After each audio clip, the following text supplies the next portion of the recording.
20 février 1900. Mon Jésus béni continuait de venir. Après que j'eus communié, il renouvela en moi les douleurs de la crucifixion. J'en étais si atteinte que je ressentais le besoin d'un soulagement. Je n'ai pas osé le demander. Un peu plus tard, Jésus revint sous la forme d'un enfant et il m'embrassa plusieurs fois. De ses lèvres très pures coulait un lait très doux que j'ai bu à grandes gorgées. Comme je faisais cela, il me dit: je suis la fleur du paradis céleste, et le parfum que j'exhale est tel que tout le ciel en est parfumé. Je suis la lumière qui éclaire tout le ciel. Tous sont imprégnés de cette lumière. Mes saints tirent de moi leur petite lampe. Il n'y a pas de lumière au paradis qui ne soit tirée de cette lumière. Ah oui, il n'y a pas de parfum de vertu sans Jésus. Sans lui, il n'y a pas de lumière, même au plus haut des cieux.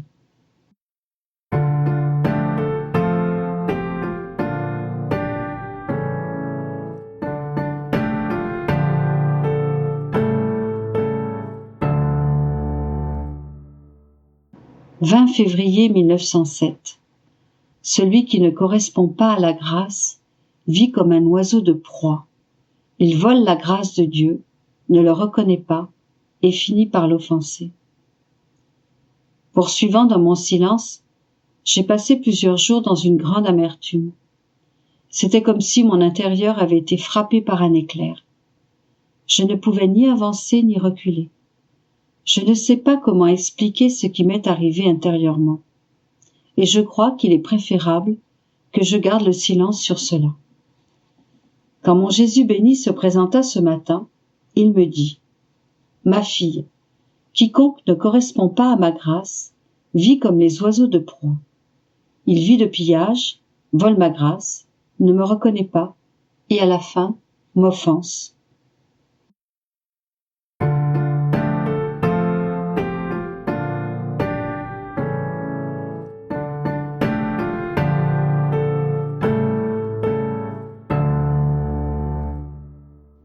« 20 février 1919. Chaque chose créée est un canal de grâce et d'amour entre le Créateur et la créature. Louisa est appelée à rendre hommage à Dieu au nom de tous.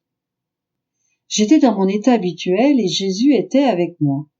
À un moment, il se montrait sous la forme d'un enfant et à un autre sous la forme d'un crucifix. Me transformant en lui-même, il me dit: ma fille, entre dans ma divinité et nage dans ma volonté éternelle. Tu y trouveras la puissance créatrice dans l'acte même de mettre en marche la grande machine de l'univers. Chaque chose créée était prévue pour être un lien d'amour, un canal de grâce entre la majesté suprême et les créatures. Mais ces dernières n'allaient pas faire attention à ces liens d'amour et à ces canaux de grâce. En conséquence, Dieu aurait dû suspendre la création qui n'allait pas être appréciée par les créatures. Cependant, en voyant que mon humanité allait si bien l'apprécier et qu'au nom de toutes les choses créées et de tous les humains, elle allait présenter à l'Éternel toute la reconnaissance et tout l'amour escompté, il ne se laissa pas arrêter par les mauvais côtés de ses autres fils. Ainsi, pour son plus grand contentement, il déploya le firmament, l'ornant d'étoiles innombrables, gracieuses et variées, qui allaient être comme des canaux d'amour entre mon humanité et l'être suprême. L'Éternel regarda le firmament et se réjouit en voyant ces harmonies féeriques et les communications d'amour qu'il entretiendrait entre le ciel et la terre. Il poursuivit en créant d'un simple mot le soleil comme le porte-parole permanent de l'être suprême, le munissant de lumière et de chaleur, le disposant entre le ciel et la terre, en position pour tout dominer, tout féconder, tout réchauffer et tout illuminer. Avec son œil lumineux et chercheur, le soleil semble dire à tous: je suis le prêcheur le plus parfait de l'être divin. Observez-moi et vous le reconnaîtrez. Il est la lumière suprême et l'amour infini. Il donne vie à tout, il n'a besoin de rien. Personne ne peut le toucher. Regardez-moi bien, et vous le reconnaîtrez. Je suis son ombre, le reflet de sa majesté, et son porte-parole perpétuel. Oh, quels océans d'amour et de relations furent ouverts entre mon humanité et la majesté suprême. Ainsi, tout ce que tu vois, même la plus petite fleur des champs, est un lien d'amour entre la créature et le Créateur. Il était donc juste que ce dernier attende la gratitude et beaucoup d'amour de la part des créatures. Mon humanité a tout assumé. Elle a reconnu et adoré la puissance créatrice au nom de tous. Mais devant tant de bonté, mon amour n'est pas satisfait. Je veux aussi que d'autres créatures reconnaissent, aiment et adorent cette puissance créatrice et, pour autant que ce soit possible pour une créature, participent à ces relations que l'Éternel a répandues dans l'univers et rendent hommage à la puissance créatrice au nom de tous. Mais sais-tu qui peut rendre ces hommages? Les âmes qui vivent dans ma volonté. Dès qu'elles entrent dans ma volonté, elles y trouvent tous les actes de la majesté suprême. Et comme ma volonté se trouve en tout et en tous, ces actes sont multipliés en tout et en tous, et peuvent rendre gloire, honneur, adoration et amour au nom de tous. Sans que je puisse dire comment cela a pu se faire, je suis entré dans cette divine volonté, et, toujours avec mon doux Jésus, je vis la majesté suprême dans l'acte de créer. Ô Dieu, quel amour! Chaque chose créée recevait l'empreinte de l'amour, la clé de la communication avec le Créateur et le langage muet pour parler éloquemment de Dieu. Mais parler à qui? À la créature ingrate. Ma petite intelligence se perdait en voyant tant de moyens de communication avec le Créateur, l'immense amour qui en ressort et la créature qui considère tous ses biens comme étrangers. Jésus et moi, nous multipliant en chacun, nous adorions, remercions et reconnaissions la puissance créatrice au nom de tous. Et ainsi, l'Éternel recevait la gloire qui lui est due pour la création. Ensuite, Jésus disparut et je réintégrai mon corps.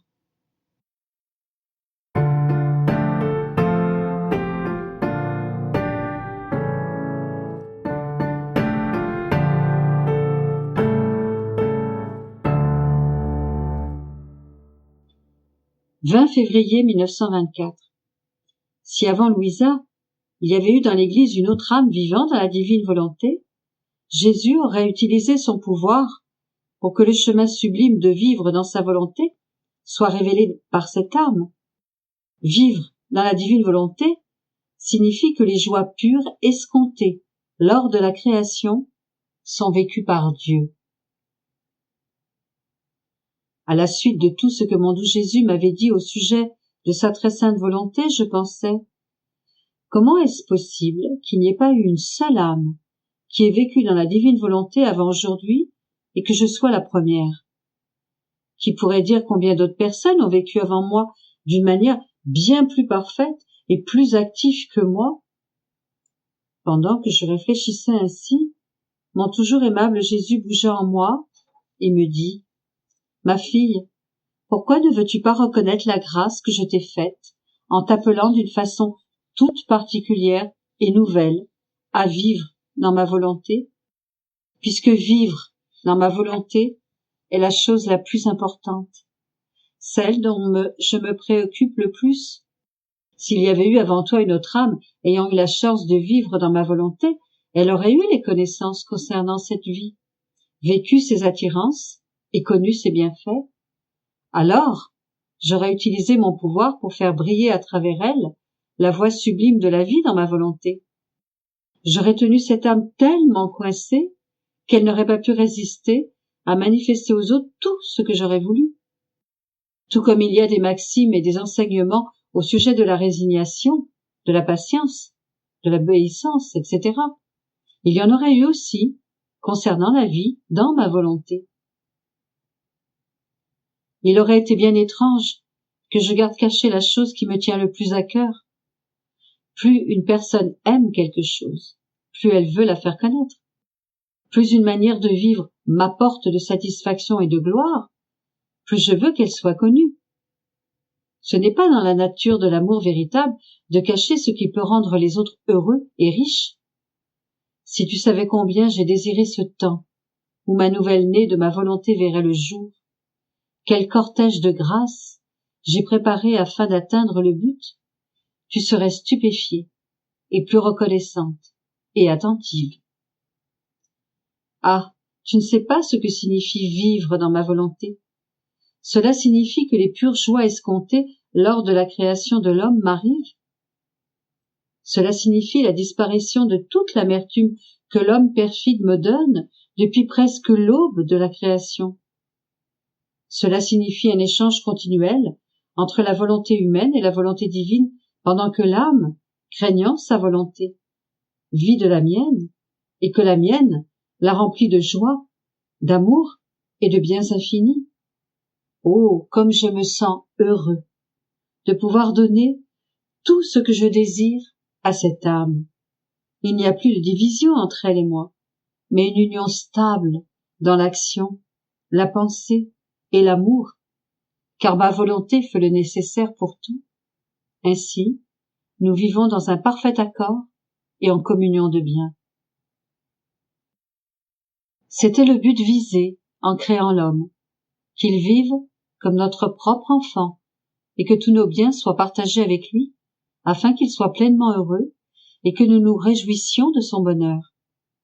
La vie dans ma volonté est ce qui était escompté lors de la création, avec son flot de joie et de fêtes continuelles. Et toi, tu dis que j'aurais dû garder cela caché dans mon église? J'aurais mis ciel et terre sans dessus-dessous, j'aurais comblé les cœurs avec une force irrésistible pour que soit connu ce qu'est le véritable accomplissement de la création. Vois-tu combien je me soucie de la vie dans ma volonté? Elle place mon sceau sur toutes mes œuvres, afin que toutes soient complétées. Cela te semble peut-être n'être rien, ou qu'il existe des choses semblables dans mon Église. Non, non, pour moi cela est le tout de mes œuvres, et tu dois l'apprécier comme telle, et être plus attentive à accomplir la mission que je t'ai confiée.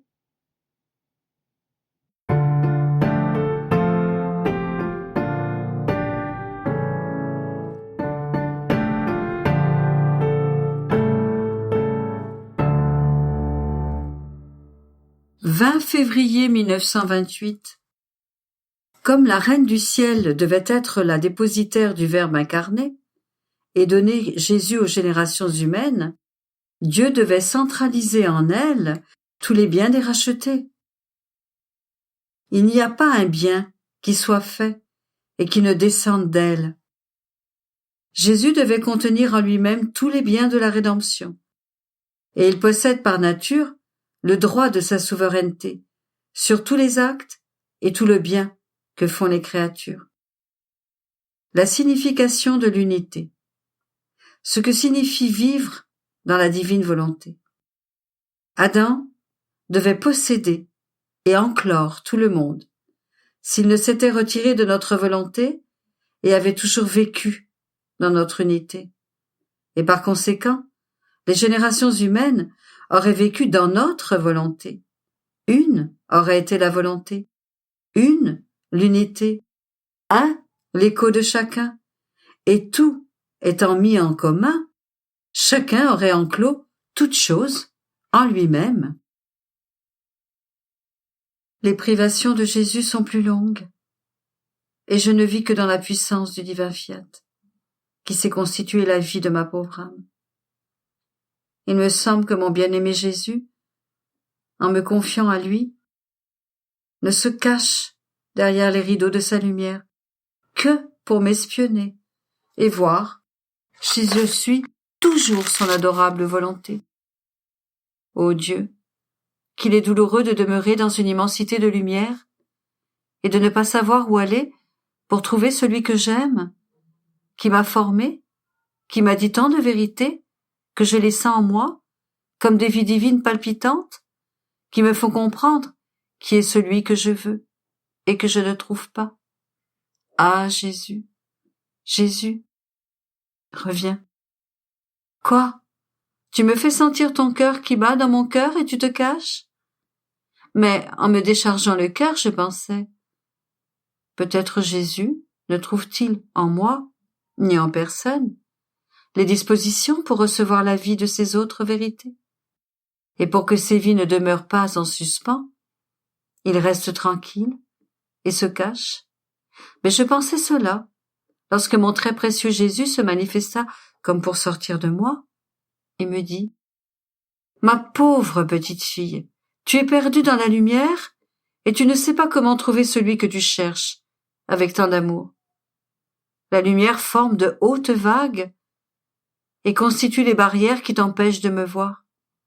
Mais ne sais-tu pas que c'est moi qui suis cette lumière, cette vie et ce battement de cœur que tu sens en toi? Comment ma volonté pourrait-elle jamais avoir sa vie en toi, si ton Jésus n'était pas en toi, lui qui a ouvert la voie au développement de ma volonté dans ton âme? Alors, calme-toi. Tu dois maintenant savoir que quiconque doit être un porteur de bien doit centraliser en lui-même toute la plénitude de ce bien. Sinon, le bien ne trouverait pas la voie par où sortir. À présent que tu dois centraliser en toi le royaume de ma volonté, il faut que rien n'y manque, pour que sa lumière te dispose à recevoir toutes les vérités nécessaires à la formation de son royaume. Et si les autres créatures ne sont pas disposées à recevoir toutes les vies des vérités de mon fiat, tout au plus, ne te donnerai-je pas la capacité de les manifester, comme cela arrive si souvent. Mais à toi, qui en es la dépositaire, rien ne doit te manquer. C'est ce qui s'est passé avec la Reine du Ciel, qui devait être dépositaire du Verbe incarné, et me donner aux générations humaines, et en qui j'ai centralisé tous les biens des rachetés, et tout ce qui convenait pour être capable de recevoir la vie d'un Dieu. C'est pourquoi ma maman détient la souveraineté sur toutes les créatures, et sur chacun des actes et des biens dont elles sont capables, de telle sorte que si les créatures pensent saintement, elle est le canal de ces saintes pensées et en conserve la souveraineté. Si les créatures parlent, œuvrent ou marchent saintement, le commencement de tout cela descend de la Vierge, et elle détient par conséquent les droits et la souveraineté sur les paroles, les pas et les œuvres.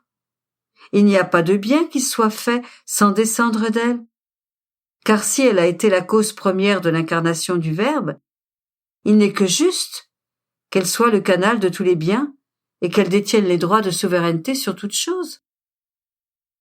C'est ce qui s'est passé également avec moi, qui devant être le Rédempteur de tous, devait contenir en moi tous les biens de la rédemption.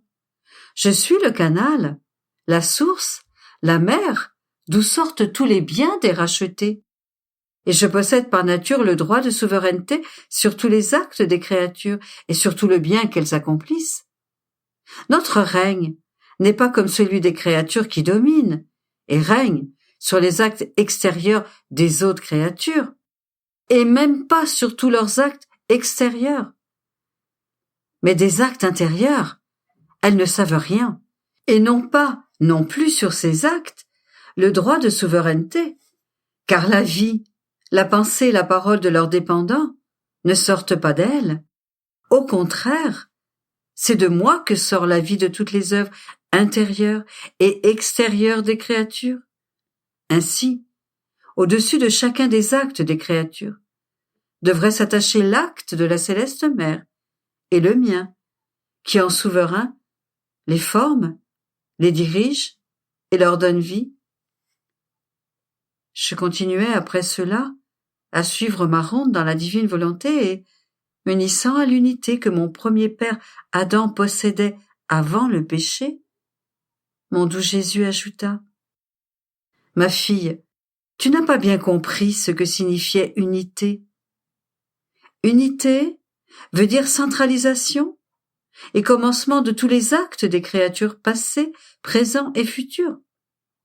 Ainsi, avant le péché, quand Adam possédait notre unité, il contenait dans ses pensées l'unité de toutes les pensées des créatures, l'unité de toutes les paroles, toutes les œuvres et tous les pas. Je trouvais par conséquent en lui, dans mon unité, le commencement et la fin de tous les actes des générations humaines. Adam, dans mon unité, contenait chacun et possédait toutes choses. Ainsi toi, ma fille, en t'élevant jusqu'à cette unité abandonnée par lui, tu prends sa place, et en te mettant au commencement de tous et de tout, tu contiens en toi les actes mêmes d'Adam, avec la continuation de tous les actes des créatures. Vivre dans ma divine volonté signifie « je suis le commencement de tous », et c'est de moi que tout descend, comme tout descend du divin fiat. Je suis par conséquent la pensée, la parole, l'œuvre et le pas de chacun. Je prends tout et j'apporte tout à mon Créateur.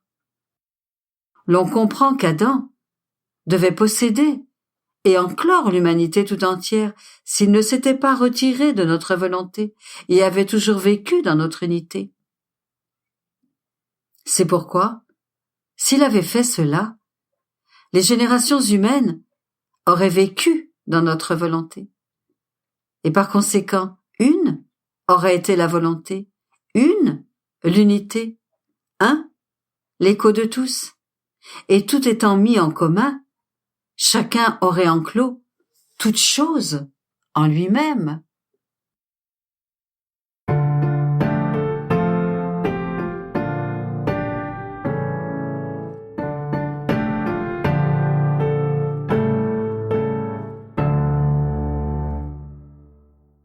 « 20 février 1938. Comment Jésus, dans son incarnation, a fait de lui-même un Jésus pour chaque créature qui existera, afin que chacune d'elles puisse avoir un Jésus à sa disposition. Je suis dans les bras du divin vouloir, qui m'aime tellement, et qui, pour me le montrer, veut continuellement me raconter son éternelle et longue histoire d'amour, ajoutant toujours de nouvelles surprises, au point que l'on en demeure ravi, en trouvant impossible de ne pas l'aimer. Seuls des êtres ingrats et stupides pourraient ne pas l'aimer. Le divin fiat m'a fait prendre conscience de tout ce qu'il avait fait dans la descente du Verbe sur terre.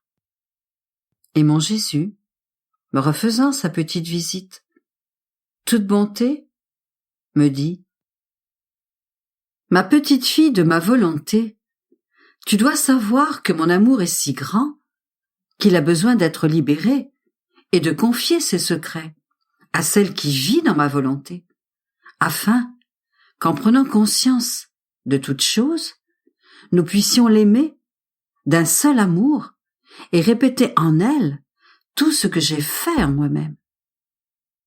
Écoute, ma fille, les excès auxquels mon amour s'est livré en me faisant faire des choses inouïes et incroyables pour les esprits créés. En venant sur terre, je voulais me faire Jésus pour chaque créature qui avait existé, existe et existera. Chacune devait avoir son propre Jésus, complètement à elle, à sa disposition. Chacune devait avoir ma conception, pour demeurer conçue en moi, ma naissance pour renaître, mes larmes pour être lavées, mon âge infantile pour être restauré et commencer sa vie nouvelle, mes pas pour guider les siens, mes œuvres pour faire se lever ses œuvres dans les miennes, mes souffrances comme baume et force pour ses souffrances et en remboursement de toute dette contractée envers la divine justice, ma mort pour retrouver sa vie, ma résurrection pour renaître entièrement dans ma volonté, pour la gloire qu'elle devait donner à son Créateur.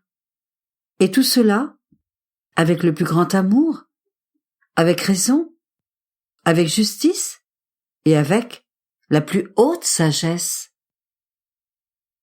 Mon céleste Père devait trouver en moi autant de vie auquel il avait donné et allait donner le jour, afin d'être satisfait, glorifié et payé de retour pour son grand amour.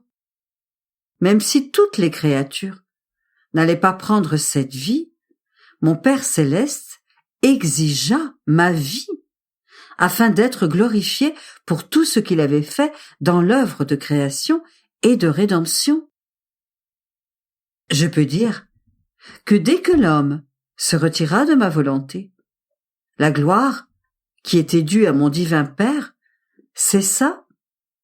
Par conséquent, si je n'avais pas formé de moi-même un Jésus pour chaque créature existante, la gloire du Père céleste aurait été incomplète. Et je ne peux pas faire des œuvres incomplètes. Mon amour aurait été en guerre contre moi si je n'avais pas formé beaucoup de Jésus. Premièrement, pour notre propre gloire et décorum, et ensuite, pour donner ce bien complet à chaque créature. C'est pourquoi notre plus grande peine est qu'en dépit de mes nombreuses vies offertes à chaque créature, certaines ne les reconnaissent pas, d'autres ne les regardent même pas, ne les utilisent pas, les offensent, et d'autres encore ne prennent que les miettes de ma vie. Rares sont celles qui disent « Je fais la vie de Jésus avec Jésus. J'aime comme Jésus aime, et je veux ce que Jésus veut. » Ces créatures sont avec moi le retour de la gloire et de l'amour de création et de rédemption. Mais même si toutes mes vies ne servent pas à la créature, elles servent admirablement la gloire de mon divin Père, puisque je ne suis pas venu sur terre seulement pour les créatures, mais également pour réintégrer les intérêts et la gloire de mon Père céleste. Oh, si vous pouviez voir quelle merveilleuse cour toutes mes vies forment autour de notre divinité. Et lorsque l'amour et la gloire débordent de ces vies, tu en serais tellement enchanté qu'il te serait difficile de rentrer en toi-même. Jésus garda le silence. Je restais avec la scène dans mon esprit de tous ces Jésus pour autant de créatures existantes. Mais j'avais une épine dans mon cœur qui me torturait et me remplissait d'amertume jusque dans la moelle de mes os. Pour une personne qui m'était très chère, nécessaire à ma pauvre existence, qui était en danger de mort, et je voulais à tout prix sauver cette personne. Par conséquent, j'ai pris la divine volonté. Je l'ai faite entièrement mienne, et dans ma souffrance, j'ai dit à Jésus, « Jésus, ta volonté est la mienne. Ta puissance et ton immensité sont en mon pouvoir. Je ne le veux pas. C'est pourquoi toi non plus, tu ne dois pas le vouloir. » Mon Dieu, j'avais l'impression de combattre une puissance. Et afin de gagner, mon esprit s'était mis devant la divinité, tandis que je plaçais autour d'elle l'étendue des cieux, avec toutes les étoiles en prière, l'immensité de la lumière du soleil, avec la force de sa chaleur, la création tout entière, en prière, et également les mers de puissance et d'amour de la Reine du ciel, mes souffrances et le sang répandu par Jésus, comme autant de mers autour de la divinité, toutes en prière. Et ensuite, tous les Jésus pour chaque créature, afin qu'ils puissent donner un soupir, une prière, pour obtenir ce que je voulais.